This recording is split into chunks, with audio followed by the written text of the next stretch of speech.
नए और press video में आपका हार्दिक स्वागत है। आज सभी पेंशनर्स, केंद्रीय कर्मचारियों व राज्य कर्मचारियों के डीए फ्रीज के फैसले को मोदी सरकार से वापस लेने को लेकर बड़ी खबर आ रही है। वही पेंशनर्स की पेंशन में बढ़ोतरी सहित राज्य कर्मचारियों के बोनस को लेकर भी गुड न्यूज है। साथ ही कर्मचारियों पेंशनर्स से जुड़ी अन्य भी बड़ी खबर आई है जो आपको इस वीडियो में देखने को मिलेगी। तो बने रहे वीडियो में। इससे पहले अगर आपने अभी तक भी इस वीडियो पर एक लाइक नहीं किया तो एक लाइक कर दीजिए, क्योंकि आपका लाइक और सब्सक्राइब ही हमारी मेहनत का फल होता है। पहली बड़ी खबर, दिवाली के बाद सभी कर्मचारियों को आना होगा दफ्तर, आदेश भी जारी। जी आपको बता दें कि कोरोना संकट की वजह से छत्तीसगढ़ सरकार ने जारी किया था कर्मचारियों की 50% उपस्थिति का निर्देश। जानिए इस पूरी खबर को। प्रदेश के सभी कर्मचारियों को अब दिवाली के बाद दफ्तर में उपस्थिति देनी होगी। सरकार ने कोरोना संकट की वजह से कर्मचारियों को 50% उपस्थिति का निर्देश जारी किया था। राज्य सरकार ने अब दिवाली के बाद 17 नवंबर से सभी कर्मचारियों के कार्यालय में उपस्थिति के निर्देश दिए हैं। इसमें प्रशासन विभाग ने जारी आदेश में कहा है कि वर्तमान में राज्य में जारी अनलॉक की प्रक्रिया जारी है, जिसे ध्यान में रखकर मंत्रालय एवं विभागाध्यक्ष कार्यालय में कार्यालय संचालन के दृष्टिकोण से सभी अधिकारियों व कर्मचारियों की स्थिति 100% करते हुए उनके द्वारा कार्य संचालित किया जाएगा। उक्त व्यवस्था दिनांक 17 नवंबर से प्रभावशील होगी। राज्य सरकार ने कोरोना के मद्देनजर कुछ निर्देश भी कर्मचारियों को दिए हैं। जी आपको बता दें कि आदेश में कहा गया है कि कोरोना संक्रमण की रोकथाम के लिए सोशल डिस्टेंसिंग जरूरी है।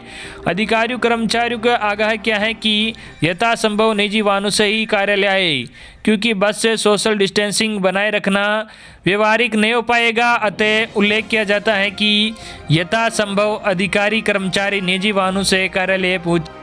अगली बड़ी खबर, गुजरात सरकार ने दिवाली के पहले कर्मचारियों पेंशनर्स को दिया तोहफा, किया बड़ा ऐलान। जी आपको बता दें कि त्योहार के पहले गुजरात सरकार ने राज्य के सरकारी कर्मचारियों व पेंशन धारकों को बड़ी राहत दी है। गुजरात सरकार ने शुक्रवार को राज्य के सरकारी कर्मचारियों व पेंशनर्स के लिए दिवाली बोनस और महंगाई भत्ते का एक साथ ऐलान कर दिया है। कर्मचारियों को पिछले 3 महीने के महंगाई भत्ते के बकाया एरियर का भुगतान किया जाएगा। क्लास 4 के कर्मचारियों को बोनस देने का भी ऐलान किया गया है। गुजरात सरकार के उप मुख्यमंत्री नितिन पटेल ने सरकार के इस फैसले की जानकारी दी। सभी सरकारी कर्मचारियों को 3 महीने का डीए दिए जाने का ऐलान किया गया है। कर्मचारी खाते में ये पैसा दिवाली के पहले ट्रांसफर कर दिया जाएगा। सरकार के इस फैसले का फायदा 9 लाख से अधिक कर्मचारियों और पेंशनर्स को मिलेगा। इस ऐलान से सरकारी खजाने पर लगभग 464 करोड़ रुपए का बोझ पड़ेगा। उप मुख्यमंत्री के मुताबिक कर्मचारियों को बीते 6 महीने के डीए का एरियर दिया जाना था, लेकिन कोरोना संकट से बने हालात के चलते सरकार के राजस्व पर असर पड़ा है। पिछले कुछ समय में हालात सामान्य हुए, ऐसे में कर्मचारियों को 50% एरियर देने का ऐलान किया गया है। सरकार के इस ऐलान से कर्मचारियों को दिवाली पर काफ़ी राहत मिलेगी। सरकार की ओर से दी गई जानकारी के मुताबिक 3,500 रुपये का बोनस दिया जाएगा। ये बोनस क्लास 4 के कर्मचारियों को दिया जाएगा। इस बोनस का फायदा कुल 3,960 कर्मचारियों को सीधे तौर पर मिलेगा। दिवाली 2020 से पहले उत्तर प्रदेश सरकार ने भी दिवाली के मौके पर 14,82,187 राज्य कर्मचारियों को बड़ी सौगात दी है। कर्मचारियों को साल 2019-20 के लिए 30 दिनों के वेतन के बराबर बोनस मिलेगा। बोनस के लिए प्रति कर्मचारी 6,908 रुपये की रकम मंजूर हुई है। इसका 75% हिस्सा कर्मचारी भविष्य निधि जीपीएफ खाते में जाएगा, जबकि 25% हिस्सा यानी 1,727 रुपये पेमेंट होगा। इससे राजकोषीय कोष पर 1,022 करोड़ रुपए का भार पड़ेगा। कोरोना संकट काल के कारण बदली परिस्थितियों के बीच इस बार प्रदेश में दिवाली पर बोनस मिलने को लेकर कर्मचारी असमंजस था, लेकिन मुख्यमंत्री के ऐलान के बाद कर्मचारियों के चेहरे पर रौनक लौट आई है। अगली बड़ी खबर, राजस्थान के सरकारी कर्मचारियों को दिवाली का तोहफा मिलेगा, बोनस, स्वैच्छिक होगी वेतन में कटौती। राजस्थान सरकार ने सरकारी कर्मचारियों को दिवाली पर तदर्थ बोनस देने की घोषणा की है। कोरोना से निपटने के लिए हो रही थी वेतन में कटौती, अब स्वैच्छिक कोरोना वायरस की महामारी के बीच राजस्थान सरकार ने सरकारी कर्मचारियों को दिवाली पर तदर्थ बोनस देने की घोषणा की है। बोनस की 25% राशि कर्मचारियों को नकद दी जाएगी, जबकि बोनस की 75% राशि जीपीएफ खाते में जमा कराई जाएगी। साथ ही सरकार ने कोरोना वायरस की महामारी के कारण उत्पन्न हुई वित्तीय संकट को देखते हुए की जा रही वेतन कटौती को भी स्वैच्छिक करने का ऐलान किया है। राजस्थान के मुख्यमंत्री अशोक गहलोत ने कहा है कि कोरोना वायरस की महामारी के कारण उपजी विकट परिस्थितियों के बावजूद कर्मचारियों के हित में दिवाली के अवसर पर तदर्थ बोनस दिए जाने का निर्णय लिया है। साथ ही कुछ कर्मचारी साथियों की ओर से वेतन कटौती समाप्त करने की मांग को देखते हुए कोरोना वायरस को बेहतर प्रबंधन के लिए हर माह की जा रही वेतन कटौती को भी आगे से स्वैच्छिक किए जाने का महत्वपूर्ण फैसला लिया गया है। उन्होंने कहा कि कर्मचारियों को बोनस का 25% हिस्सा नकद दिया जाएगा और 75% राशि जीपीएफ खाते में जमा कराई जाएगी। सीएम ने कहा कि 1 जनवरी 2004 और इसके बाद नियुक्त कर्मचारियों को देय तदर्थ बोनस राज्य सरकार की ओर से एक अलग योजना तैयार कर उसमें जमा कराया जाएगा। उन्होंने कहा कि प्रदेश के करीब 7,30,000 से अधिक कर्मचारियों को तदर्थ बोनस दिए जाने से राजकोष पर करीब 500 करोड़ रुपये का वित्तीय भार पड़ने की संभावना है। मुख्यमंत्री अशोक गहलोत ने कहा कि पहले भी अकाल, बाढ़, भूकंप, भारी बारिश और भूस्खलन जैसी आपदाओं के समय कर्मचारियों ने आगे बढ़कर स्वेच्छा से वेतन कटौती करवाकर योगदान दिया। ऐसे समय में जनप्रतिनिधियों, स्वयंसेवी संगठनों, भामाशाह, एनजीओ, प्रवासियों समेत सभी लोगों का सहयोग मिलता रहा है। उन्होंने कहा कि मार्च में कोरोना के प्रकोप को देखते हुए अधिकारियों और कर्मचारियों के 29 संगठनों ने सरकार से अनुरोध किया था कि संक्रमण फैलने से रोकने और पीड़ितों की सहायता के लिए वेतन से कटौती की जाए। सीएम गहलोत ने कहा कि मुख्य सचिव और वित्त के साथ 20 अगस्त 2020 को कर्मचारी संगठनों की बैठक में भी वेतन कटौती पर सहमति बनी थी, लेकिन कुछ कर्मचारी साथियों के वेतन कटौती समाप्त करने का अनुरोध पर आगे ये कटौती स्वैच्छिक किए जाने का निर्णय लिया गया है। अगली बड़ी खबर सरकारी कर्मचारियों पेंशनर्स के लिए खुशखबरी। अब सैलरी बढ़ाने की तैयारी में सरकार डीए फ्रीज पर होगा फैसला। जी आपको बता दें कि अगर आप केंद्रीय कर्मचारी हैं तो मौजूदा महामारी के बावजूद भी निकट भविष्य में सैलरी बढ़ोतरी की उम्मीद कर सकते हैं। दरअसल केंद्र सरकार चाहती है कि अर्थव्यवस्था की हालत दुरुस्त की जाए, इसके लिए खपत बढ़ाना बेहद ही जरूरी है। अब केंद्र सरकार चाहती है कि केंद्रीय कर्मचारियों के हाथ में ज़्यादा पैसा दिया जाए ताकि वो बाजार में ज़्यादा खर्च कर सके और खपत बढ़े। श्रम मंत्रालय ने महंगाई भत्ते के लिए कंज्यूमर प्राइस इंडेक्स को साल 2001 से बदलकर 2016 कर दिया है। श्रम मंत्रालय द्वारा इस बदलाव का मतलब है कि कर्मचारियों के लिए महंगाई भत्ता कैलकुलेट करने के लिए मौजूदा खपत पैटर्न और महंगाई दर को ध्यान में रखा जाएगा। पहले चिंता जताई जा रही थी कि पहले के इंडेक्स में समय के साथ बदलाव करने की जरूरत है। बीते कुछ समय में देखो तो हेल्थ केयर और ईंधन से लेकर घर गृहस्थी तक के खर्च में इजाफा हुआ है। नए बेस इंडेक्स में इन बातों को ध्यान रखा जाएगा ताकि केंद्रीय कर्मचारियों को इसका लाभ मिल सके।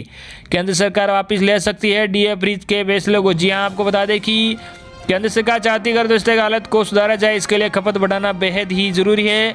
अब केंद्र सरकार चाहती है कि केंद्रीय कर्मचारी पेंशनर्स का महंगा भत्ता फ्रीज के फैसले को वापस लिया जाए, जिससे सरकारी कर्मचारियों पेंशनर्स के हाथ में ज़्यादा पैसा आए, जिससे कि वो बाजार में ज़्यादा खर्च कर सके और खपत भी बढ़ सकती है केंद्रीय कर्मचारियों की सैलरी। जी आपको बता दें कि केंद्र सरकार नए प्राइस इंडेक्स का प्रभाव जल्द देखने को मिल सकता है। सीधे तौर पर इसका लाभ 45 लाख कर्मचारियों और पेंशन धारकों को मिलेगा। केंद्रीय कर्मचारियों के लिए प्राइस इंडेक्स में मामूली बदलाव से भी उनकी सैलरी बढ़ने की उम्मीद की जा सकती है। अगली बड़ी खबर, देश के 60 लाख पेंशन भोगियों को मिल सकती है खुशखबरी। न्यूनतम पेंशन हो सकती है दोगुनी। जी आपको बता दें कि निजी क्षेत्र के कर्मचारी सहित देश के करीब 60 लाख पेंशन भोगियों के लिए अच्छी खबर है। यदि सब कुछ ठीक रहा तो जल्द ही मिनिमम पेंशन दुगनी हो सकती है। यह अभी 1,000 रुपये है, जो बढ़कर 2,000 रुपये हो सकती है। संभव हुआ तो दिवाली के बाद ये खुशखबरी मिल सकती है। मीडिया रिपोर्ट के अनुसार दिवाली के आसपास पेंशनर्स को ईपीएफओ की ओर से बढ़ी हुई पेंशन की सौगात मिल सकती है। बताया जाता है कि श्रम मंत्रालय के न्यूनतम पेंशन को बढ़ाए जाने के प्रस्ताव पर वित्त मंत्रालय से सहमति दे दी है। यदि यह सहमति किसी निर्णय के रूप में सामने आती है तो न्यूनतम पेंशन दोगुना हो सकता है। असल में इस प्रस्ताव पर सेंट्रल बोर्ड ऑफ ट्रस्टीज ने पिछले साल मंजूरी दे दी है। अब सेंट्रल बोर्ड ऑफ ट्रस्टीज की मांग है कि न्यूनतम पेंशन बढ़ाकर 2 से 3,000 रुपये तक की जाए। यदि ऐसा हो जाता है तो इससे देश के 60 लाख से अधिक पेंशनर्स को सीधे तौर पर इसका फायदा होगा। हालांकि सरकार के खजाने पर 2 से 2,500 करोड़ रुपये का अतिरिक्त भार आएगा। प्राइवेट सेक्टर के संगठित क्षेत्र के दायरे में आने वाले कर्मचारियों को सेवानिवृत्ति के बाद मंथली पेंशन का फायदा दिया जा सके, इसके लिए भी ईपीएस यानी एम्प्लॉय पेंशन स्कीम 1995 में आरंभ की गई थी। ईपीएफ योजना 1952 के अनुसार कोई भी संस्थान अपने कर्मचारियों के ईपीएफ में होने वाले 12% योगदान में से 8.33% EPS में जमा करता है। जब कर्मचारी 58 साल की आयु पूरी कर ले तब वह कर्मचारी EPS के पैसे से मासिक पेंशन का फायदा प्राप्त कर सकता है। EPFO कर्मचारी भविष्य निधि संगठन के दायरे में जो संगठित क्षेत्र की कंपनी आती है वह अपने कर्मचारियों को EPF यानी एम्प्लॉय प्रोविडेंट फंड का पूरा लाभ देती हैं। इसका नियम तय है। इसके तहत EPF में नियोक्ता एवं कर्मचारी दोनों की तरफ से एक योगदान तय होता है जो कि कर्मचारी के मूल वेतन में महंगाई भत्ते को जोड़कर बनाया जाता है। ये बेसिक सैलरी प्लस DA का 12% होता है। कंपनी के 12% योगदान के वजह से 8.33% राशि कर्मचारी पेंशन योजना EPS में जाती है। EPS अकाउंट में से पैसे निकालने के भी अपने नियम है। असल में इसके लिए 10 साल का क्राइटेरिया है। 10 साल की अवधि के पहले सर्विस के जितने भी साल कम होंगे आप एक साथ उतनी ही कम धनराशि की निकासी कर पाएंगे। जानकारों को कहना है कि EPS स्कीम में एक मुश्त पैसा निकालने के लिए परमिशन केवल तभी मिल सकती है जब आपके पास नौकरी के 10 साल से कम वर्ष हो। जो राशि आपको लौटाई जाएगी वह EPS योजना 1995 में दी गई टेबल D के अनुसार तय होगी। यदि आपकी नौकरी चली जाती है तो आप EPF खाते से पैसा निकाल सकते हैं या नहीं, इसका जवाब भी जान लीजिए। असल में EPF योजना के तहत नौकरी चली जाने पर मेंबर के पास पूरी राशि निकाल कर उस खाते को बंद कराने का एक ऑप्शन होता है। यदि व्यक्ति 2 माह से अधिक समय के लिए बेरोजगार है तो वह खाते को बंद करा सकता है। ऐसे में शर्त यह है कि सर्विस के 10 साल कम होने पर EPS और EPF खाते से एक मुश्त पूरा पैसा निकाला जा सकता है। तो ये थी आपके लिए आज की बड़ी और बेहद ही महत्वपूर्ण बड़ी खबरें। आई होप कि आपको आज की हमारी जानकारियाँ पसंद आई होगी। धन्यवाद।